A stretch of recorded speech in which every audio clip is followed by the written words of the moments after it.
क्या रमज़ान के महीने में वर्कआउट करना ज़रूरी है? अगर वर्कआउट करना ज़रूरी है तो कितना देर तक करना चाहिए?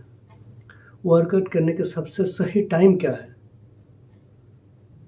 हेलो दोस्तों, मेरा नाम इरफान और स्वागत है आप सबका मेरे YouTube channel stay healthy be healthy में। दोस्तों, अक्सर सबका मन में ये कॉमन प्रश्न आता है कि रमज़ान के महीने में रोज़ा रख के क्या वर्कआउट करना ज़रूरी है? अगर वर्कआउट करना है तो किस टाइम पे करना है और कितना देर तक वर्कआउट करना है, किस टाइप का वर्कआउट करना है? तो चलिए दोस्तों, इस सारे क्वेश्चन का जवाब हम एक एक करके आपके सामने देंगे। लेकिन उससे पहले अगर आप इस चैनल में नया हैं तो इस चैनल को सब्सक्राइब कीजिए, साथ ही साथ बेल आइकन को दबाना मत भूलिए, ताकि इस तरह के बहुत सारे जो क्वेश्चन आपके मन में है सबका जवाब आपको मिल जाए और हम आगे चल के जितना सारे वीडियो लाएंगे सबका नोटिफिकेशन आपको सबसे पहला मिले। तो सबसे पहला क्वेश्चन क्या आता है कि रमज़ान के महीने में वर्कआउट करना चाहिए या नहीं? दोस्तों, अगर आप रेगुलर वर्कआउट करते हैं तो रमज़ान के महीने में आपके लिए वर्कआउट करना बहुत ही ज़रूरी है। एवरेज नॉन वर्कआउट पर्सन, जो लोग वर्कआउट नहीं करते हैं, रमज़ान के महीने में खासकर हमारे इंडिया में 4 to 7 किलो वेट गेन होता है। जी हाँ दोस्तों, सुन के आप ये हैरान हो जाइएगा कि रमज़ान के महीने में जहाँ पे लोग भूखा रहता है, लेकिन कैसे? दोस्तों, हम लोग भूखा तो एक टाइम पे रहते हैं, लेकिन इफ्तार के बाद जब हम लोग खाना शुरू करते हैं ना, जो इफ्तार में तो खास करके जब इफ्तार के टाइम में हम खाना खाते हैं तो भरपूर खाते हैं। नॉर्मल इंडियन लोग जितना फ्राई फूड जितना नहीं खाते, जितना फ्रूट्स पूरा साल में नहीं खाते हैं, शायद एक महीने में उतना सारे फ्रूट्स, उतना सारे फ्राई किया हुआ खाना खाते हैं।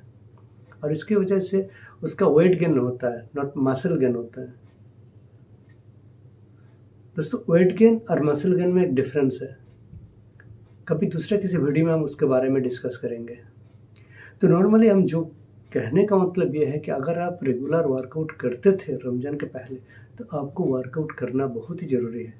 अदरवाइज़ आपको क्या होगा, वेट गेन होगा लेकिन मसल लॉस होगा। अगर आपको मसल मेंटेन करना है, अगर बॉडी को मेंटेन रखना है तो आपको वर्कआउट करना बहुत ही ज़रूरी है। अब सेकंड प्रश्न आता है, तो वर्कआउट करना चाहिए लेकिन कब करना चाहिए? देखिए, नॉर्मली हम लोग क्या करते हैं कि पूरा दिन भूखा रहते हैं। भूखा पेट में वर्कआउट करना ज़रूरी नहीं है, किंतु इसमें एक बात है, अगर आप चाहते हैं, आप ओबेज़ हैं, आपका बॉडी वेट ज़्यादा है, आप फैट परसेंटेज ज़्यादा है, अगर फैट रिड्यूस करना चाहते हैं, फैट लॉस करना चाहते हैं, तो आपको वर्कआउट करना चाहिए कम से कम इफ्तार के आधा घंटे से पौने 1 घंटा, मतलब 30 to 45 मिनट्स पहले आपको लाइट वर्कआउट करना चाहिए। अब लाइट वर्कआउट का मेरा मतलब है आप वॉकिंग कर सकते हैं, जॉगिंग कर सकते हैं, लेकिन आपको इस बात का ध्यान रखना पड़ेगा, आप इंटेंसिटी आपको वर्कआउट का ऐसे होगा कि आपको प्यास ना लगे, यानी आपको पानी का ज़रूरत ना पड़े, क्योंकि रमज़ान के हालत में, अब रोज़े के हालत में आप पानी नहीं पी सकते। तो इसीलिए आपको वर्कआउट करना होगा, लाइट वेट वर्कआउट करना होगा। या तो आप जॉगिंग कर सकते हैं, लाइट जॉगिंग कर सकते हैं, या तो स्टेप अप कर सकते हैं, या तो आप वॉकिंग कर सकते हैं।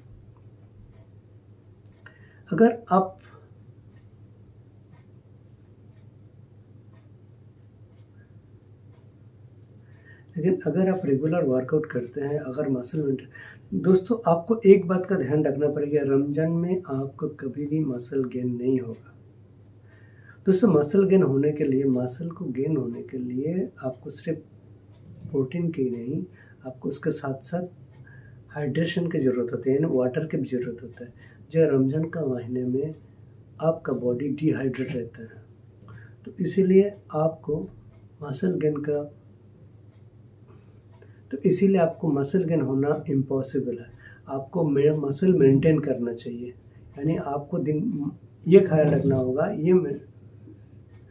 आपको ये दिमाग में रखना होगा कि आपको मसल मेंटेन करना ज़रूरी है, नॉट मसल गेन। दूसरी बात है, अगर आप रेगुलर वर्कआउट करते हैं, अगर आप मसल मेंटेन करना चाहते हैं, तो आपको सबसे बेस्ट टाइम होता है आपका तरावी नमाज के बाद। सलातुल तरावी के बाद आप वर्कआउट कर सकते हैं,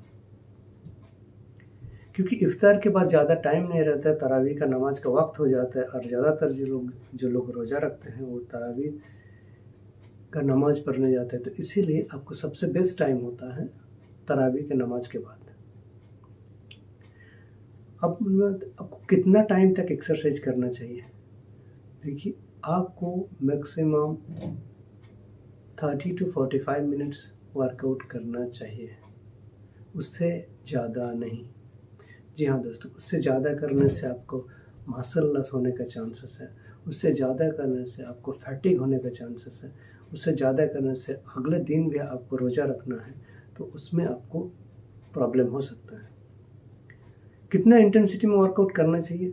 जिस इंटेंसिटी में आप पहले करते थे, उससे 30% रिड्यूस करके करना चाहिए। यानी आप जो 15 किलो का डंबल उठाते थे, आपको उस टाइम होना चाहिए 10 से 12 किलो का डंबल उठाना चाहिए। जिसमें आप 4 सेट मारते थे, उसमें आप 3 सेट मारना चाहिए।